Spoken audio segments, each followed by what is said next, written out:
We are live with Dr. Debi Silber, and we're going to talk about betrayal. I know that's going to affect our health, and we're going to dig into it.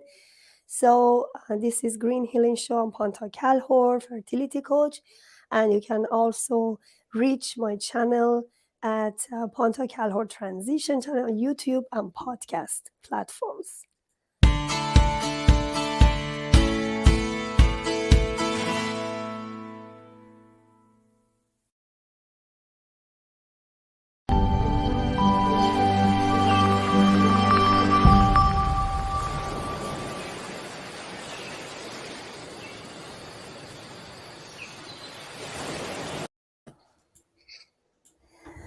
Welcome to my show, Debbie. I'm so honored to have you. She's actually the bestseller author of 6 books, right? Well, all 6 weren't bestsellers, but 2 were. Yeah, beautiful. I always wanted to talk to Debbie about her work, and because this is a Green Healing Show about the health, we're gonna see how the impact of unhealed betrayal on our health, relationship, and other aspects of our life.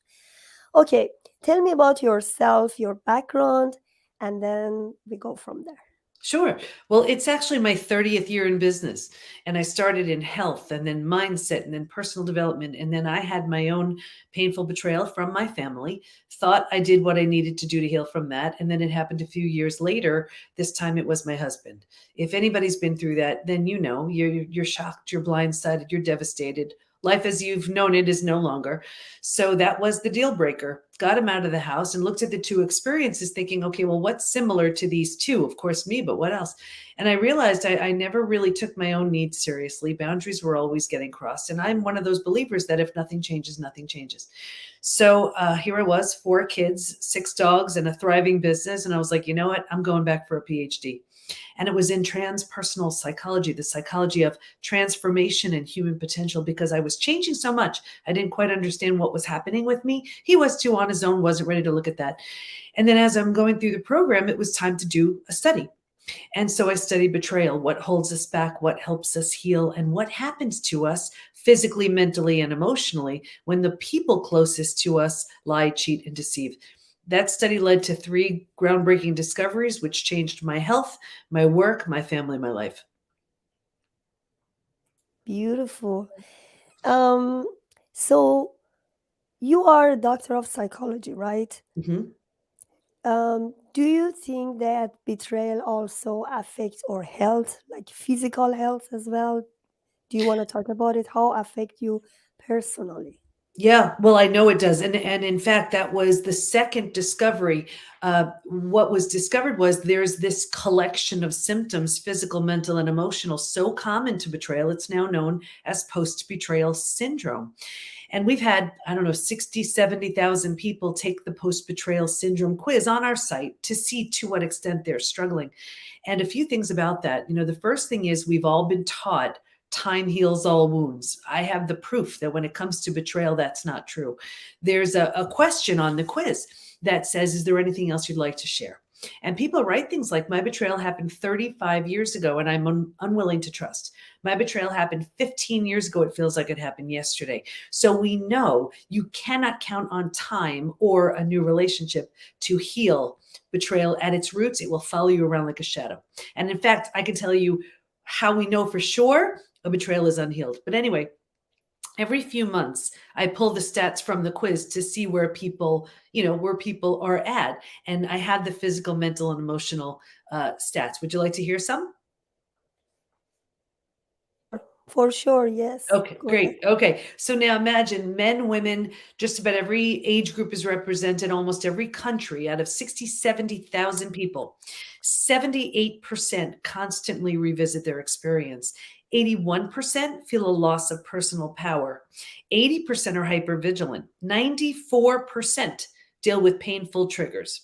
These are the most common physical symptoms. 71% have low energy. 68% have sleep issues. 63% have extreme fatigue. Your adrenals have crashed. 47% have weight changes. So in the beginning, maybe they can't hold food down. Later on, they're using food for comfort, emotionally eating. 45% have digestive issues, and that's anything: Crohn's, IBS, diverticulitis, constipation, diarrhea, you name it.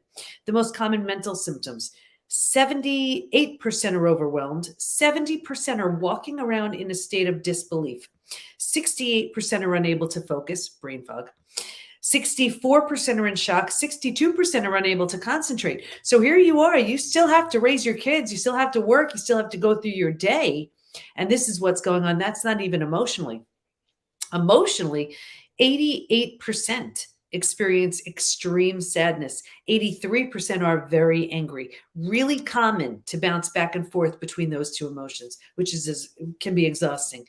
82% feel hurt, 80% have anxiety, 79% are stressed. Just a few more. Here's why I wrote the book Trust Again. 84% have an inability to trust. 67% prevent themselves from forming deep relationships because they're afraid of being hurt again. 82% find it hard to move forward. 90% want to move forward, but they don't know how. Wow. I'm very amazed. And what's even crazier about those statistics, and first of all, you didn't hear me say anything 20%, 30%. I mean, these numbers are high. What's even crazier is these statistics aren't necessarily from a recent betrayal. These are from something that could have happened decades ago. So now imagine this. Here, a parent did something awful. Your boyfriend and girlfriend in high school broke your heart, whatever it is. Left unhealed, here we are. That person may not know, care, or even remember. And here we are decades later, walking around with the digestive issue, with the hypervigilance, with anxiety, with sleep issues because of something from so long ago. That's what an unhealed betrayal does. Actually, that's what we talk in PTSD show, because a lot of them has PTSD and they don't know. They Mhm. don't know they have it. Yeah. Yeah. You know, we think PTSD is sort of reserved for the war vets. You know, they come home from war and they hear a car backfire No, and you know, they're right back there in war. No, it is so common to have PTSD symptoms with betrayal. I write all about it. That's in the first section of Trust Again, where I talk about how common it is to have PTSD symptoms. And here's the thing too, there's also this real lean towards, because it's so painful, so many people try to dissociate from it, and then there's no healing there, and the PTSD symptoms are still there, and they're not doing the work to heal. It is absolutely possible to move through all of it. And that was actually the third discovery. Happy to get through all the discoveries, but you can 100% heal those PTSD symptoms along with everything else if you move through the 5 proven predictable stages from I betrayal to like. breakthrough. Most of people have relationship issues. Mhm, Maybe early ages when they start dating, by the time they get married, and even after marriage, they may have. mhm. So this is the whole population, I believe, and It could because be. It yeah, definitely could be. And maybe here's not. Yeah, because when you are a teenager, you may have some relationship, you see betrayals, broke up, you broke up with somebody. But again, I love these statistics and I love what you say. That exactly happened to your gut, your brain, you know. So what are the steps? Somebody come to you and has lots of problem for the betrayal. What do you do in the beginning? Yeah, it's all about that, the 3 discoveries. The third one was, like I said, that, you know, while we can stay stuck for years, decades, lifetime, and so many of us do, if we're going to fully heal, and by fully heal, I mean move through all those symptoms of post-betrayal syndrome, clear it all up, we're going to move through these 5 now proven predictable stages. We even know what happens physically, mentally, and emotionally at every stage, and we know what it takes to move from one stage to the Debbie, next. before you go, can you summarize these three discovery first and then continue? Okay. Sure, sure. So one of the discoveries was that there is this collection of symptoms so common to betrayal, it's known as post-betrayal syndrome. The first discovery was I had a feeling that betrayal was a very different experience from other life crises, other traumas. I had been through death of a loved one, I'd been through disease. And originally I was studying betrayal and post-traumatic growth. And for those who aren't familiar, post-traumatic growth is kind of like an upside of trauma, how that trauma, death of a loved one, disease, natural disaster, whatever it is, leaves you with a new awareness, insight, perspective you didn't have. But it didn't feel that way for me when it came to betrayal. I didn't want to assume it was the same for everybody. So I asked all my study participants, if you've been through other traumas besides betrayal, does this feel different for you? And unanimously, they said, oh my gosh, it's so different. And here's why. Because it feels so intentional, we take it so personally. So the self is shattered and has to be rebuilt. Think about it: rejection, abandonment, belonging, confidence, worthiness, trust. Like when you lose someone you love, you grieve, you're sad, you mourn the loss, but you don't necessarily question your sanity.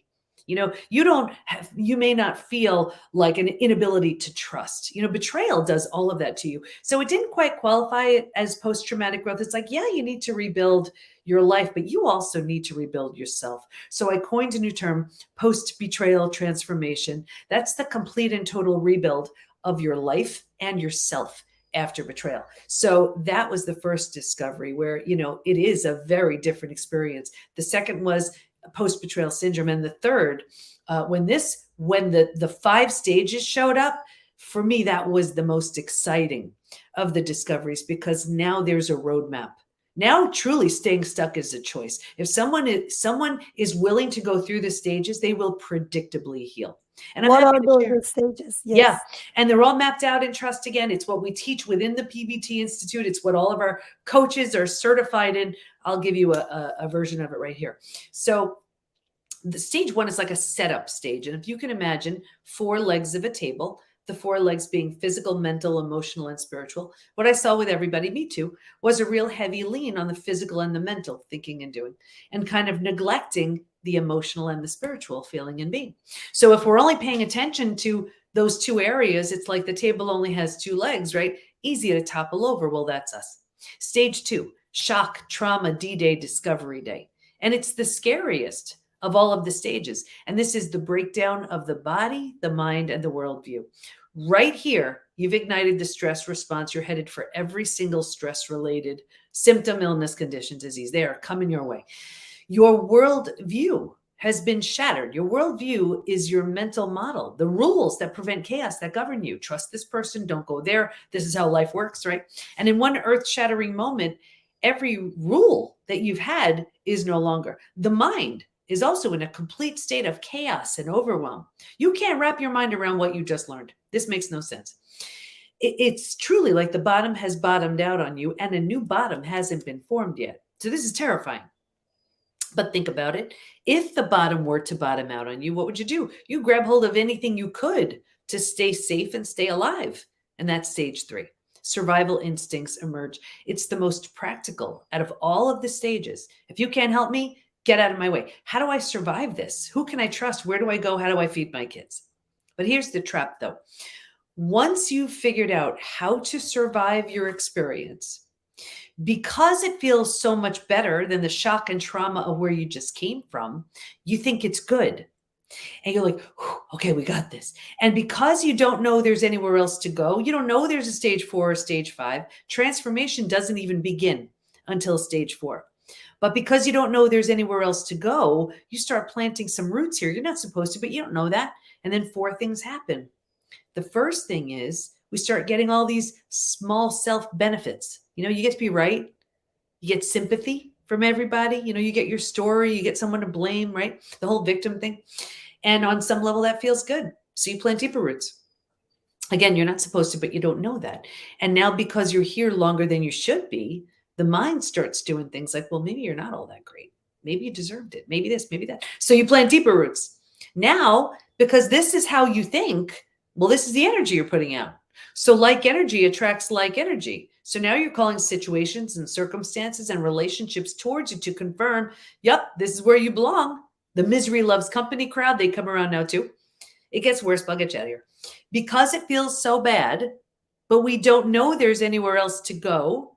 Right here, we resign ourselves. We're like, this stinks, but I have to get through my day, right? So how do I do that? So we use things to numb, avoid, and distract ourselves from what's so painful to feel or face: food, drugs, alcohol, work, TV, whatever it is.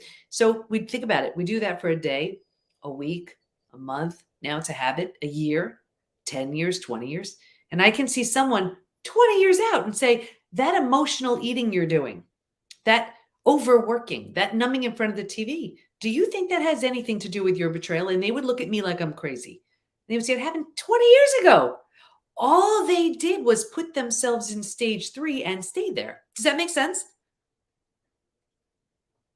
Exactly. Like fight and flight mode. They are numb themselves with drugs and alcohol, and or they try to fight back, and so that's why they are always angry. Yeah, and Yeah, that's all so common to stage 3, and I found, like, although the 5 stages are available, everyone is stopping and getting stuck in stage 3, so from hardened to healed is just for stage 3. I'm like, you owe it to yourself to move through all the stages, but if you're really just rooted in stage 3, from hardened to healed is the book you need. Anyway, if you're willingness is a big word here, willing to let go of the small self benefits, grieve, mourn the loss, bunch of things you need to do, you move to stage 4. Stage 4 is finding and adjusting to a new normal. So here's where you acknowledge, I can't take that back. I can't undo that, but I control what I do with it.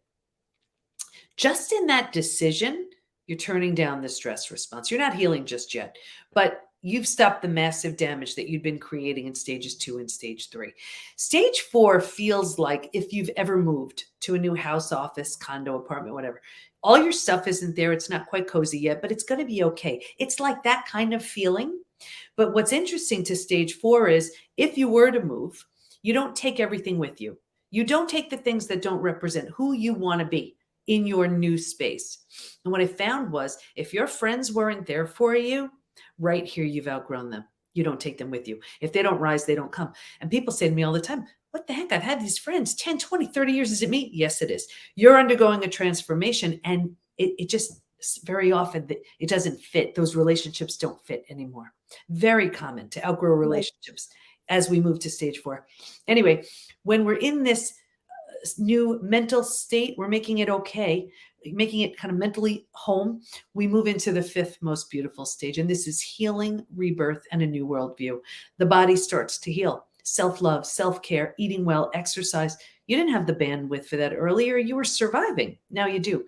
Your mind is healing. You're making new rules. You're making new boundaries based on the road you just traveled. And you have a new worldview based on everything you see so clearly now. And the 4 legs of the table, in the beginning, it was all about the physical and the mental. By this point, we're so solidly grounded because we're focused on the emotional and the spiritual too. Those are the 5 stages. I love that. It's very aligned with PTSD as well, almost the same, because you are struggling with what you maybe you had some abuse in your past life, in your childhood, so you are defending, you are in fight and flight, and those 5 stage, you analyze it very well. I love it. And okay, let's say somebody starts, because I see some people after betrayal they start producing something. They go to art, like or they do journaling. It really helps. And some people change their job Mm-hmm. or change something, Mm-hmm. and these are all of them are helpful. So what do you suggest? Mm-hmm. What kind of change we have to make? The changes have to be on every level. The betrayal hits us physically, mentally, emotionally, psychologically, spiritually. So all those levels have to be addressed. And everything that you mentioned, what's very common to stage 3 and stage 4. Stage 3 is very action oriented around how do I survive my experience. Stage 4 is very action oriented too, but it's around what do I need to heal. So it's not just around, survival and what did that person do to me? And let me study, narcissism and gaslighting and all those things. We're done with that. Now it's like, what do I need? So, things like the creativity and new somatic body-based practices. These are all things we explore in stage 4. The recipe is different for everyone because some people may love, let's say, tapping EFT. Someone else may love Reiki, some others yoga, some journaling. But it's the idea is, as long as you're addressing this on every level. I mean, that's really why within the PBT Institute, our coaches, they're all certified in the 5 stages, but they're all specializing in different things that I would never. They're way smarter than I am. I don't, one would specializes in somatic body-based practices, another in chronic pain, another in, because these are all things that need to be addressed and looked at. So the recipe I've found is different for everyone. There's really no right or wrong as long as you're moving through the stages. The stages are predictable. You don't leave out a stage. The order doesn't change. You will, if if you are just willing, to take yourself on. It is a reckoning. You'll move through all of it, but it's not graceful and linear. It's like this. Yeah. You're going forward, going a little back, going forward, but if you stick with it, you will just keep moving forward until you're through stage 5. How do you explain this to the person, to your kids, like the Mhm. betrayal? Yeah, when someone comes into the PBT Institute, we assess exactly what stage they're in, and then we have a roadmap for that stage. So they come in typically stage 2, stage 3. And then we have certain classes, and we have live daily classes with our coaches. And, so we suggest what classes are appropriate and what programs are appropriate for stage, for that stage. And then our coaches know, oh, this person's in stage 2, like certain things they're not ready for in stage 2 that you would be ready for in stage 4. So we know what stage they're coming in at, and then work with them appropriately to move them predictably from one stage to the next. It's like training wheels. You need them until you don't. And the whole idea is anybody coming into the institute, they're coming in at whatever stage they're in, and they move through the stages, and then they graduate when they're through stage 5.